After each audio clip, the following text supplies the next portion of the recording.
On December 8th, 2011, the Los Angeles Lakers, Houston Rockets, and New Orleans Hornets agreed to a deal that would send Pau Gasol to the Houston Rockets, a couple of role players to pair with another couple of role players in scrubs in New Orleans, and most importantly, to send Chris Paul, the top point guard in the league at that time, to the Los Angeles Lakers, pairing the best point guard in the NBA with the best shooting guard in the NBA, Kobe Bryant, creating a duo that was sure to dominate the NBA for the next couple of seasons.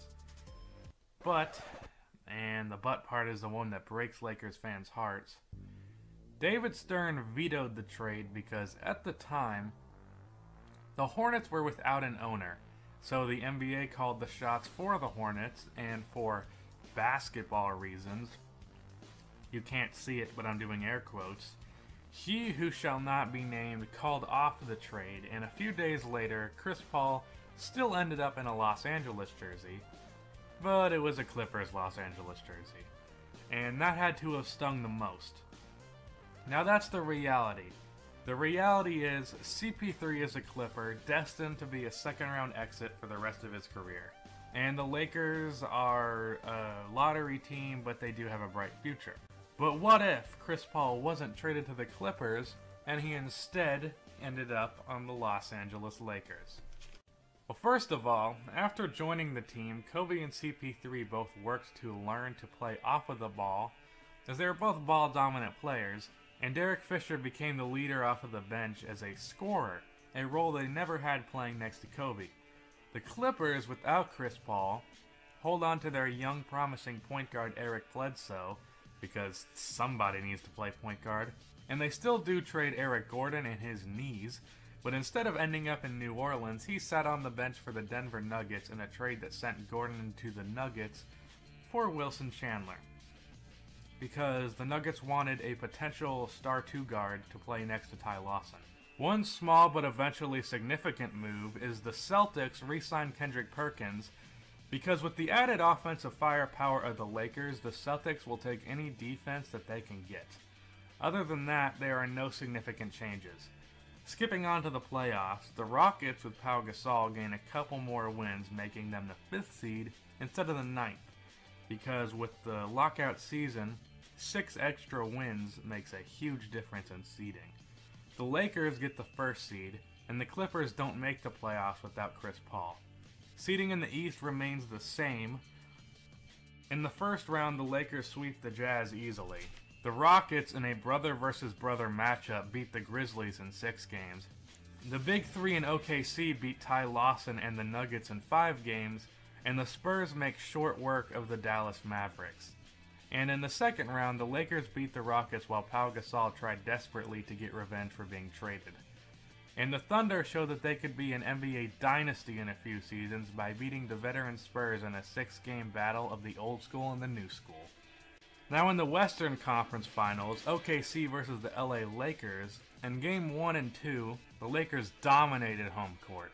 In Game 3, the Thunder bounced back and beat the Lakers by 12 on 28 and 10 from Westbrook and 26 from KD. In Game 4, Kobe dropped 44 points, and the score was 97-98 Lakers with 11 seconds left. But with the ball in the hands of KD, he hits a deep 3 in the face of Ron Artest, tying the series 2-2. Back in LA, the Lakers win by 9 off of a 30-point 16-assist game from Chris Paul. In Game 6, it went down to the wire in OKC, with the score tied 92-all with 34 seconds left. Westbrook runs a pick and roll with Ibaka, and the help comes, and Harden gets an open 3, but his foot was actually on the line, so the score is now 94-92 Thunder. With 20 seconds left, Kobe gets the ball in the post from Chris Paul. The double comes, and he kicks it back to CP3, who runs a pick and roll with Andrew Bynum, and he drives inside and gets an and-one layup. He hits the free throw, giving the Lakers a 1-point lead with 6 seconds left. Off of the inbound, KD shoots a bad 3, but Ibaka grabs an offensive rebound and gets fouled, but he only hits 1 of 2, sending the game into OT. But in OT, Kobe scores 8 straight points off of 4 mid-range shots, and OKC went cold, scoring no points in OT. And Chris Paul hits a 3 to put the nail in the coffin. This means the Lakers are heading back to the NBA Finals for the 1,000,000th time. And their matchup, the Miami Heat. We finally get to see the long-awaited Kobe vs. LeBron Finals matchup. In Game 1 in LA, LeBron gets 32 points and the Heat win by 6. In Game 2, Kobe, furious about giving up Game 1 on his home floor, scores 39 points along with a 22-11 game from Chris Paul, beating the Heat by 13. In Game 3, Chris Paul drops 30 and 13 and the Lakers take a 2-1 lead over the Heat in Miami. In Game 4, LeBron and Wade both scored 28 and beat the Lakers by 19. Back in LA, Kobe dropped 42 and the Lakers beat the Heat by 7.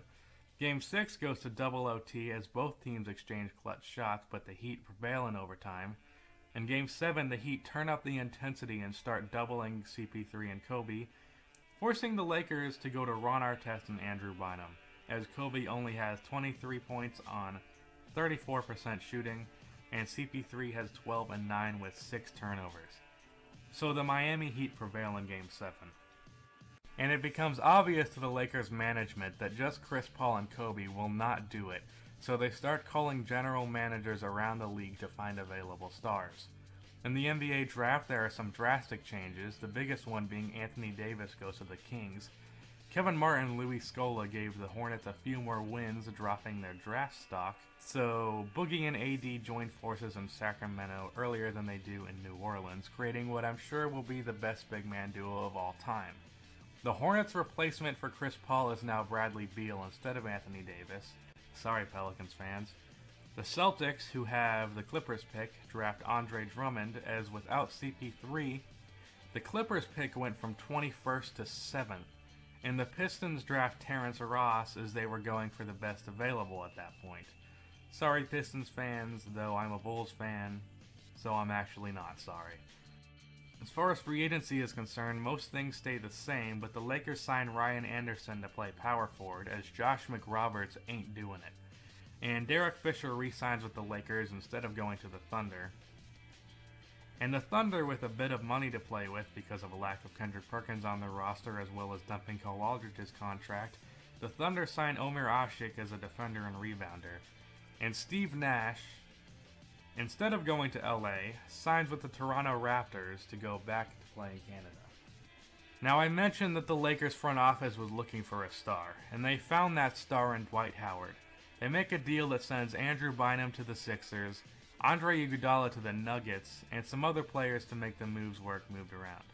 So now the big three was in place. Kobe Bryant, Chris Paul, and Dwight Howard. How do you stop that? Well, you stop it by letting Kobe and Dwight bicker at each other. But with Chris Paul in the mix, Dwight and Kobe's bickering only affected them off of the court, as Chris Paul made sure both of them got their shares. Overall, the season went pretty similar to how it did in real life.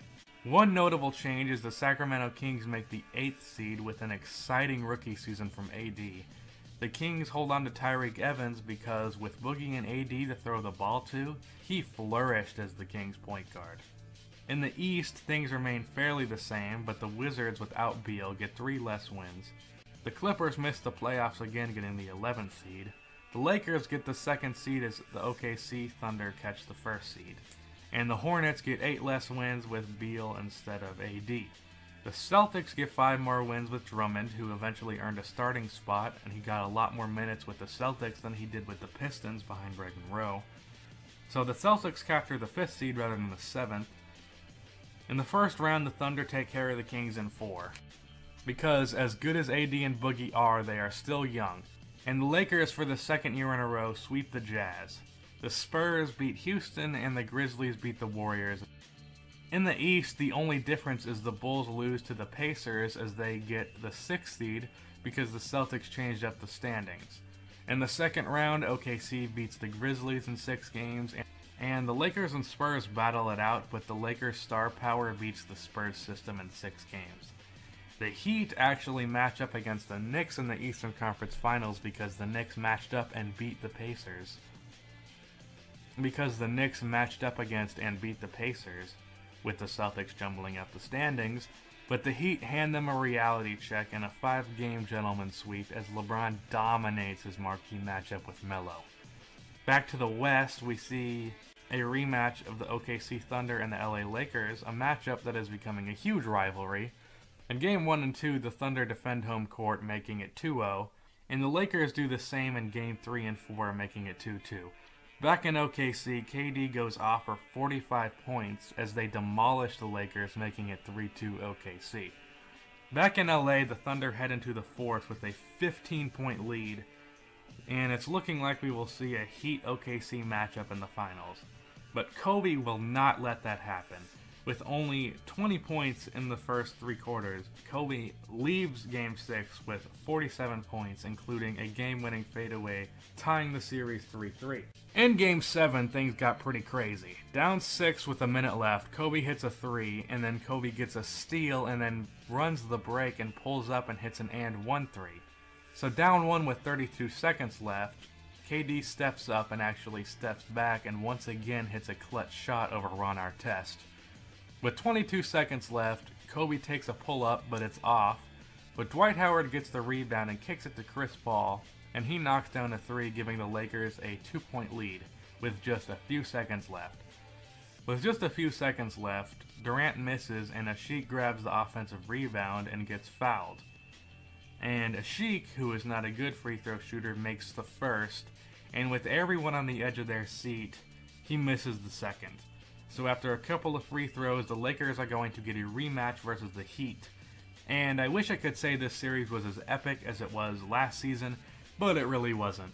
The Lakers really dominated the Heat as Kobe and LeBron really canceled each other out, and Dwight shut down Chris Bosh, and Dwayne Wade was slowed down by a lot of injuries. So it came to Chris Paul having an all-time performance as the Lakers beat the Heat in 5 games, with Chris Paul averaging 30 and 13 and winning the Finals MVP. Into the NBA draft, it is the 2013 draft, which has one of the worst draft classes of all time, but there are some important changes. With the first pick, it's the Hornets who get stuck with Anthony Bennett. They needed a power forward, and at the time, he was considered the best in the draft. With the 6th pick, the Timberwolves draft Nerlens Noel, giving Kevin Love the perfect front court mate. With the 9th pick, the Clippers take CJ McCollum, and because of this, Portland drafts Steven Adams. The Mavericks pick MCW, and for the biggest change, the 76ers draft Giannis Antetokounmpo, because after trading Iggy, the Sixers really needed a small forward. Drew Holiday remains a Sixer because the Wolves don't want to trade Noel. In free agency, things get pretty wild. Despite winning an NBA championship, Dwight Howard still leaves the Lakers. But without James Harden in Houston, because he re-signed with OKC, he actually joined the Golden State Warriors, because after making the 5th seed with a hole at the center position, the Warriors needed Dwight. Because of this, Andre Iguodala actually signs with the Kings to be a veteran leader in that Sacramento core. The Lakers signed Thiago Splitter because they need someone to play center with Dwight gone. And to start the season, the Lakers take a huge blow, as while Kobe did not have his Achilles tear, he still had many other minor injuries and he was out for a good portion. The season goes on and the Kings capture the 3rd seed with a fun roster with Tyreek Evans, Iggy, AD, and Boogie. And the Clippers get the 7th seed because Blake Griffin and Eric Bledsoe step up majorly. DeAndre Jordan breaks out, and CJ McCollum has a better rookie campaign in LA. The Lakers barely slip into the 8th seed as Kobe gets injured at the end of the season and misses the playoffs. And the Warriors gain 4 more wins with Dwight. Going into the playoffs, the Thunder sweep the Lakers as Chris Paul tries his best to win without Kobe and Dwight. The Spurs sweep the Clippers as Kawhi Leonard shows he can be a star caliber player. The Kings beat the Blazers in 5, and the Warriors beat the Rockets in 6 games. In the semifinals, the Spurs battle it out with the Kings, and they win in 6, and the Thunder beat the Warriors. And in the finals, we again see LeBron James, this time matched up against the Thunder, and just like in real life, LeBron loses in the finals, and unlike real life, It's the Thunder who beat him in 2014. Now, onto the 2014 NBA draft. The Milwaukee Bucks get the first pick because they are even worse without Giannis, and they draft Andrew Wiggins to hopefully be a franchise centerpiece. The Pelicans draft Joel Embiid to pair with Bradley Beal. With the 6th pick, the Cavs select Marcus Smart to play shooting guard next to Kyrie Irving. The Celtics draft Julius Randle to hopefully be the start of their rebuild. And on to free agency. LeBron, after losing in the finals 2 years in a row, decided to return home to Cleveland to join forces with Kyrie Irving and Marcus Smart. Yeah, no Kevin Love to Cleveland. He instead gets traded to the Warriors for Klay Thompson, Harrison Barnes, and David Lee. Yes, that was a real-life trade offer, one that the T-Wolves almost took. But without the Wiggins offer, K-Love joined Stephen Curry and Dwight Howard in Golden State. Eric Bledsoe decides to hop onto the Kings bandwagon and join his former teammate DeMarcus Cousins to play point guard, with Tyreke Evans switching to the 2. And for the second biggest move in free agency, Carmelo Anthony in real life considered the Lakers without Chris Paul. So with him, Carmelo signs with the Lakers. And Pau Gasol leaves the Rockets to join the Bulls to play literally no defense for 2 seasons. On to the 2014-15 season, the Cavs get 6 less wins with Marcus Smart instead of Kevin Love, giving them the 5th seed instead of the 2nd. The Bucks miss the playoffs as Wiggins is basically by himself in Milwaukee. The Pistons get 13 less wins without Drummond. Dwight still gets injured, and the Thunder only get the 4th seed with Russ and Harden, and the Spurs get the 3rd seed. The Kings are the damn 1st seed. Did I make it that way because I want to see Anthony Davis and DeMarcus succeed? Yeah, probably. The Warriors get the 2nd seed, and you may have noticed I haven't talked about the MVPs over the season. That's because they've all been the same, until now. The MVP is Anthony Davis, who averaged 28 points, 13 rebounds, and 3 blocks with the Kings, giving them the 1st seed. To start the playoffs, we'll actually go to the East. First, in the 2nd round, the Hawks play the Cavs, but LeBron goes God tier and the Cavs sweep the Hawks. The Bulls and Raptors battle it out in a 7-game series, but the Bulls win in 7. The Bulls and Cavs go at it in the Eastern Conference Finals, but the Bulls actually win in 7 games. Because in real life, it went to 6 off of some questionable calls, but the Cavs had home court advantage, and they had a much better roster. Am I changing it like this because I'm a Bulls fan? Yeah, and I'm doing it shamelessly. Back out west, in the 1st round, the Lakers actually take the Warriors to 6 games, but Kobe isn't the same, and Melo shows signs of slowing down as well. The Thunder make it past the Grizzlies. In the 2nd round, the Kings played the depleted Thunder and win in 6. And with KD, I'm sure the Thunder would have won, but Boogie and AD are going to the conference finals to play Portland. Yeah, that was easy. Sacramento wins that in 5. So now the Sacramento Kings and Chicago Bulls are going to the NBA Finals. I might be getting a little too creative. In Game 1 and 2, the Kings defend home court. In Chicago, Jimmy Butler and Derrick Rose combined for 77 points, and the Bulls win in Game 3. But in Game 4, Boogie realized that he was being guarded by Pau Gasol. Yeah, that's some barbecue chicken. So DeMarcus scored 44 points. In Game 5, same thing, Boogie goes off, and the Sacramento Kings win the 2015 Finals. Let me repeat that. The Sacramento Kings won the 2015 NBA Finals. Wow. Going into the 2015 NBA Draft, there are some major changes. With the 1st pick, the Pistons, who had 13 less wins without Andre Drummond, draft Karl Anthony Towns. So congrats Pistons fans, it all worked out in the end. The T-Wolves draft D'Angelo Russell to be their franchise point guard. The Knicks have the 3rd pick because the Sixers got a few more wins with Giannis, so they dropped to the 4th pick. With the 3rd pick, the Knicks select Jahlil Okafor because that's who the Knicks wanted going into this draft in real life. The Sixers get Porzingis with the 4th pick. A duo of Giannis and Porzingis should be incredibly fun to watch. With the 5th pick, the Bucks select Emmanuel Mudiay to create an athletic core with Mudiay and Wiggins. The Rockets, without Pau Gasol, get the 7th pick, and they select Justice Winslow. The Clippers, who fell out of the playoffs without Eric Bledsoe, draft Devin Booker. On to free agency. So far the free agent changes have been pretty tame. Not anymore. Starting with the Lakers, Marc Gasol and his Grizzlies have not done well in this scenario. So he decides to join up with the Lakers. But not only did the Lakers get Gasol, they also signed Draymond Green. Now I know that this seems like an impossibility, but remember, the Warriors have Kevin Love, so Draymond Green has rode the bench for his entire career and he's just been known as a role player. Luckily for the Lakers, he breaks out as a star when he signs. So he signs with the Lakers and breaks out as a star, giving them a lineup of Chris Paul, Kobe Bryant, Carmelo Anthony, Draymond Green, and Marc Gasol.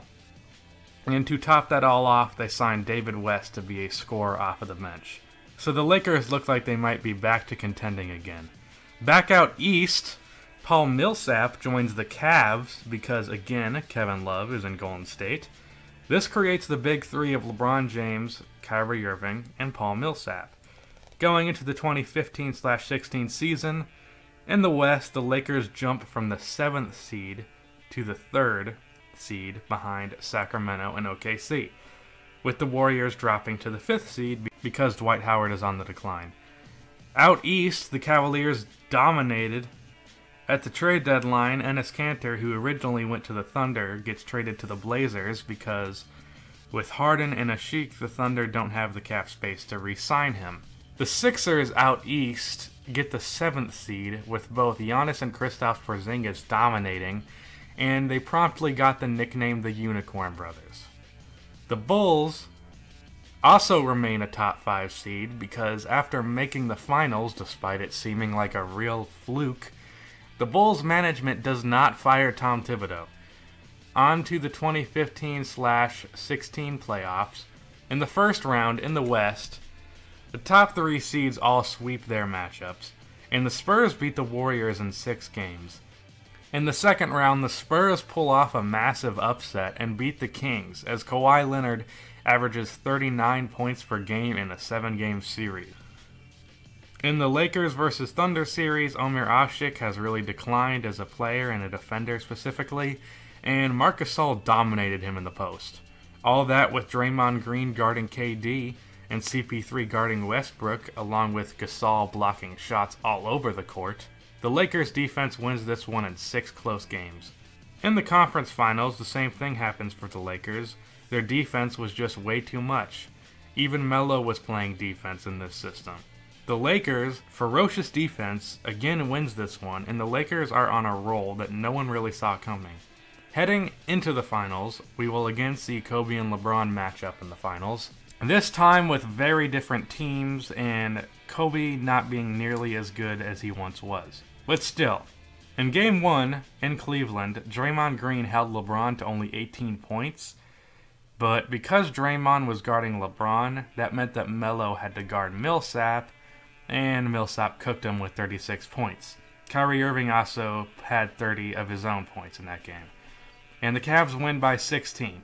In Game 2, the team ball the Lakers have been playing all season with Mark and Draymond being great passing bigs leads the Lakers over the Cavs as they break the finals record for assists in a game. The Cavs back in LA beat the Lakers by 25 as both Kyrie and LeBron have over 35 points. In Game 4, the Lakers win by 8 as Melo scores 36 points and Kobe drops 30, looking like his old self again. In Game 5, Kobe looks even more like his old self as he scores 36, including 2 fadeaway threes late in the 4th. In Game 6, things are pretty anticlimactic, as the Lakers win again this time by 15, and after announcing his plans to retire from the game of basketball.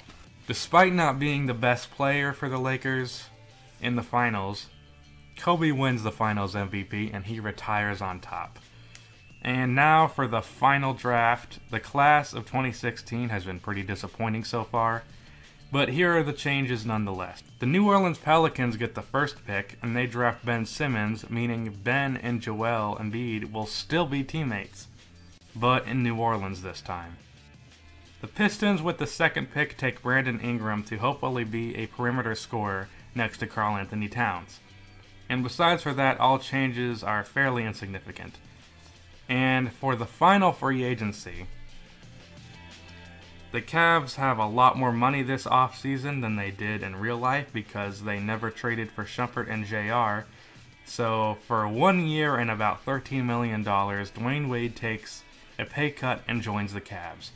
Kevin Durant, who blew up the world with his decision, decides to stay in OKC because they were even better with James Harden still on the roster. Well, that was a hell of a ride. A lot of things changed. Kobe, for one thing, has won 7 rings instead of 5, making the Kobe versus Jordan debate even closer. Chris Paul wins 2 rings and a Finals MVP, putting him in the conversation for the greatest point guard of all time. LeBron is the loser in this scenario because as much as he tried, he kept matching up against tough teams in the finals, and he only won 1 ring instead of 3. The Sacramento Kings actually won a championship, and they seem like they could dominate the league for years. Speaking of league domination, Giannis and Porzingis are on the same team. Damn, that's scary.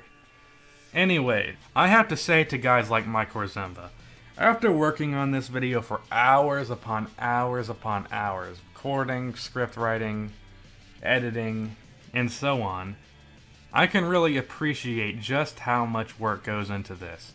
My video might be half as good as his worst What If video, so yeah. Major respect to Korzemba and Nick Smith and other guys that do this. Like I said, this was a crazy amount of work, so if you guys could please reward me for that by hitting the subscribe button, I would really appreciate that. I make NBA Talk videos and my GM, and I plan to do a lot more What If videos around summertime.